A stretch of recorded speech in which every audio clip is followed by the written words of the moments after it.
Hey y'all, I'm just laying in bed about to fall asleep, but I picked up four fragrances this evening at Marshall's, and this being one of them, the Milestone, the Accent. Such a pretty purple, clear purple. I love that color. Picked this one up, the Equator. Ooh, don't hold it by its cap. The Equator Rouge, which I'll review later, has the same notes as Jean Paul Gaultier, So Scandal or So Scandal, however you want to say it. And some Queen Bee for my daughter, she loves that. And some vintage, some retro Lady Stetson, $3. But I wanted to review this one first, especially because, I don't know, I look all raggedy and whatever, I don't care. Um, I love this. Let me just say, I love this. I don't know why. I've seen this many times in the stores, and I just like, I don't pick it up and smell it. And I guess because the um I had the Milestone version of the Xerjoff. What was it? I guess the opera one. I don't know what I did with it. It's not here. I know that. I don't know if I gave it away or took it back or what. Because I had liked that one at first, and then I ended up that it just wasn't sitting right with me. And they're both purple, even though that one's fuzzy, then this one's clear. Maybe that's why I just like never picked this one up. I'm so glad I picked this one up. I love it. It is totally unisex, and when you read reviews, I've noticed that people either say yes, it's totally unisex, or it's a lot of times the guys will say it's unisex but leans feminine, and the women will say it's unisex and leans masculine. There are some times where actually when I first sprayed it in the store, first of all, I could hardly smell anything because when I go into a Marshall's, and I'm still fighting a cold, which is partially why I look like this, but I go over to the men's section or the women's section first. I'll go to one and I'll just start smelling everything. So I should take coffee with me. I know they're probably tired of seeing me up in these stores, but um, anyways, I just start to get to the point where I can't smell anything, or it just starts to blend in, or I'm not really getting the full effect of it, even if I do smell it, until I walk outside and I smell something in a specific spot that I sprayed.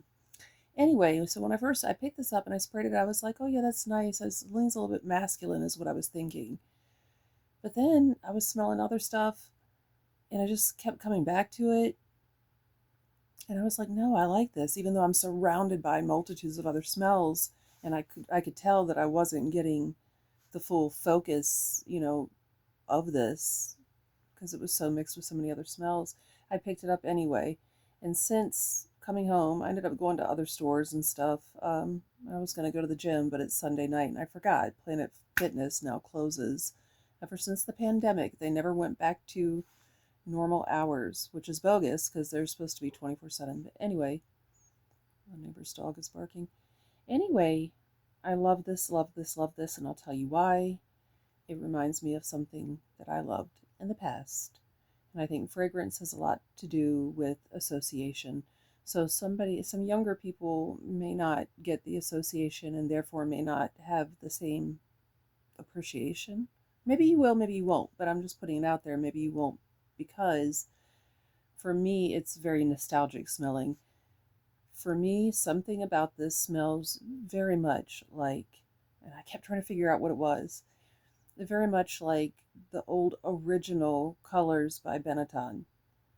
The original one back in, I Fragrantica said it came out in 1987. I guess that sounds about right. I don't think I wore it until probably maybe like 90. I'm trying to think. But it wasn't in 87 that I first wore it. I know that. It would be after that. But anyhow, such a great smell. I was in love with that fragrance when I first smelled it, back in either the very, very late 80s or very early 90s. Um, I just loved it. My friend had it. And so when I first sprayed it, when she had it, I was just like instantly in love. So something about this, don't get me wrong, they're not the same fragrance there's just some similarity that I'm absolutely in love with. I find this totally intoxicating. Oh my gosh, yes, I love this so much. And by the way, just because I'm saying, it smells like the original Colors by Benetton, that does not mean that it's not like unisex, because it is. This, like I said, when I first smelt this, I thought, when I was in the store, I was like, oh, it's good, but I think it's leaning a little bit masculine. But anyway, they do share some similar notes. And whenever I look up the notes for this Milestone, the Accent, they do list the same notes that Fragrantica list for Xerjoff Accento, which I myself have never smelled.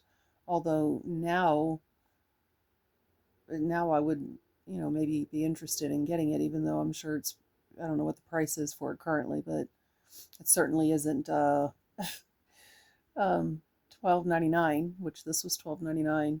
I just love this color. This purple is a royal color. I think I saw somebody on TikTok saying, guys, don't be turned off by the purple color. This is a unisex fragrance. Well, purple's a royal color, period. It's just coincidence. I have purple on my nails. That's not on purpose. Yeah. Anyway, gorgeous purple, and I like the fact that it's that clear purple. But yeah, so I think the similar notes that I'm picking up on and loving the combination of is the pineapple and the hyacinth.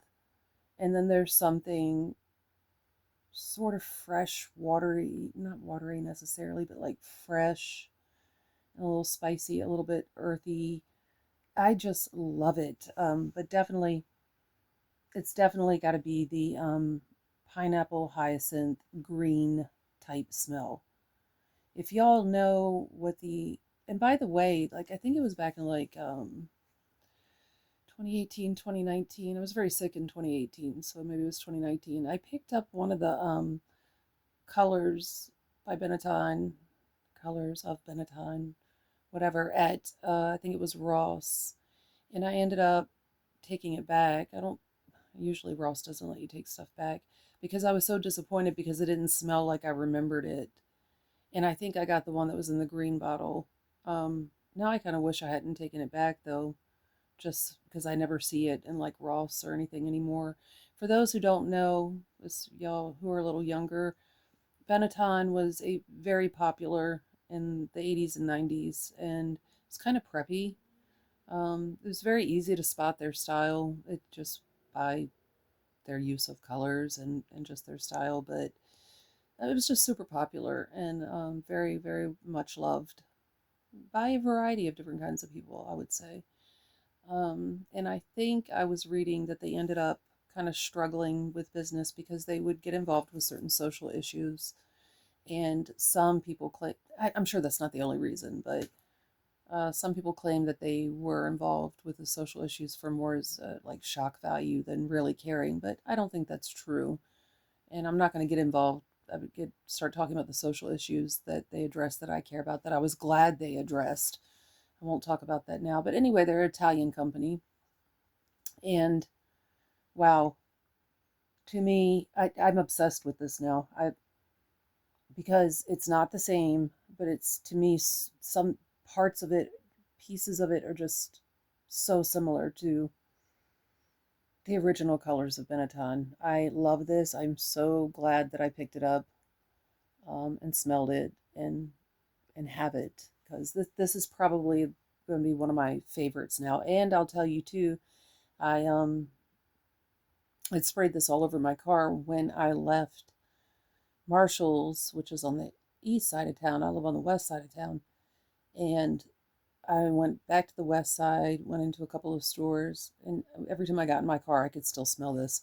This, on the other hand, I could not still smell. And I don't know if it's because I'm just like nose blind to it. By the way, that's a fabulous clear color too. That's a great clear red. This is very much a berry fragrance, but I'll review this separately. Anyways, but I could definitely smell this, and this is awesome. It's fresh, it's fruity, fresh. It's fresh with the hyacinth. It's fresh with the green notes. So let's just like look at the notes. I would spray this heavier all over myself on video right now, but it's late at night, it's bedtime, and I don't want it like going through the vents to everybody, throughout the whole house or whatever. But because that would be inconsiderate. I personally would love it, but that's me. Man, I look rough. One of these days, I'm going to start actually trying to look good on camera again, but as it is, it is what it is. So, yeah, so the notes on Fragrantica, first of all, the main accords for Xerjoff, Accento, this musky, powdery, sweet, fruity, earthy, floral, iris, woody, green, amber, and it came out according to Fragrantica anyway. I love Fragrantica, and there's human error involved in everything, but a lot of times you all know they get things a little wrong. But this says it was launched in 2019 and created by Christian Carbonell and Laura Santander, I don't know. But the notes are pineapple, hyacinth, iris, pink pepper, jasmine, musk, amber, vetiver, vanilla, patchouli. So, and they call this for granted, it says a chypre floral. Now, it, I mean, yeah, it's floral, but it's like watery, fresh floral green. I really get the hyacinth and pineapple. It's not like, it lists jasmine like I just read, but did I read all of them? I don't even know. I'm spaced out. Pineapple, hyacinth, iris, pink pepper, jasmine, musk, amber, vetiver, vanilla, and patchouli. But it's not like strong jasmine. I get the iris. I most definitely get the hyacinth. The pepper is just enough to be there. It's not like strong, just enough to give it like spiciness to the freshness. The musk is not like a big powdery clean musk or animalic or anything. The vetiver is very nice, but not overwhelming. It's very well blended. The vanilla is just barely there. This isn't like overly sweet because it is fresh. There's a little bit of sweetness. And the patchouli is not super strong. It's just enough to be there and like ground it. It's super nice, y'all. And somebody mentions in the comments of for Accento that there's a bit of creaminess to it. And even in this too, there's like some kind of creaminess to it, particularly in the opening. And I'm not sure what's giving it the creaminess necessarily, but it's not strong creaminess, but there's a little subtle bit of creaminess to it in the opening in particular. But this is just awesome. So, but let's go to, let me just hold it up just because visuals are good too, even though I read the notes. So just so you keep that in mind, you know, the notes there. And then let's go back to, okay, so you'll notice on Fragrantica, it has Colors de Benetton. Like the variations of it, but this one in particular says original for women. Oh my gosh, y'all, it just takes me back to when I first smelled it. The colors back in the day, I was instant love, instant love. So, it shows, and it says for women on here, but you see the main accords for that. Wait, was that focusing? There you go. And then, so the notes go, and wait a minute, Fragrantica says, yeah, 1987. And the nose is Bernard Elena, who, unlike everybody, there's so many people on here who memorize like all the creators of fragrance, and I just can't like remember it. But when I click on him, just he has a long list of great fragrances that he's done. Um, so yeah, here's the notes listed for the original Colors de Benetton. And you can see some of those similarities as I was mentioning. So you definitely see the hyacinth and the pineapple and um, patchouli. And this has got a few more notes in it. It's got the jasmine also, vanilla also, but the colors has got basil. It's maybe even a little more green, and it has the oak moss, which I like oak moss. I ordered some oak moss from a perfumer site, and put it in alcohol and have my own little oak moss spray with what is that? What is that molecule? I can't even think right now. Anyway, it's so good. I actually want to. It's so basic, like that's what it is, and I'll spray it sometimes, and it lasts forever. And I'll just mist it, and people comment on it all the time how much they like it. But what is that molecule? I can't even think. The ISOE with the oak moss. It's really nice, I think. Anyways, yeah. So you see the similarities. So yeah, and I've realized this is mostly helping people who already know what that old original Colors de Benetton smelled like. So how can I be helpful for those who haven't smelt that? Just this to me, this is a lot of the pineapple and hyacinth, super well blended with the notes we went over, and it's like fresh herbal, oh, fruity, green, classy. It smells classy, and you could wear this anytime. People do mention that this does well in the warm weather, and I can see that, but that it also does well anytime. But this one is one you could all easily wear in the warm weather. Whereas some of these, well, no, I'm not going to say that. You could wear this in the warm weather for sure, but you could wear this anytime, and it's just going to be beautiful. I'm so happy to have this. I can't emphasize that enough. So y'all, Milestone, the Accent. I got mine at Marshall's for $12.99, and I love it. I love it very much. It's intoxicating. It's addictive. It's nostalgic. It's classy. It's fruity, fresh, slightly sweet, a little spicy, a little woody. It's wonderful. I love it. Um, and to me, unique smelling. Even though I'm saying it smelled so much like something that I love from back in the day, even then, that to me had like a unique smell. It's great. It's fantastic. It's not like perfume-y necessarily either. It is, but it's not like, oh, I don't know. It's just fresh and good, and it's sexy too in this really unique way. Yeah, I love it. So I hope this helps. If you've tried it, please give me your thoughts. If you are familiar with the original Benetton, the Colors de Benetton, let me know if you see that association, and please like and subscribe. I appreciate it, and I'll see you soon.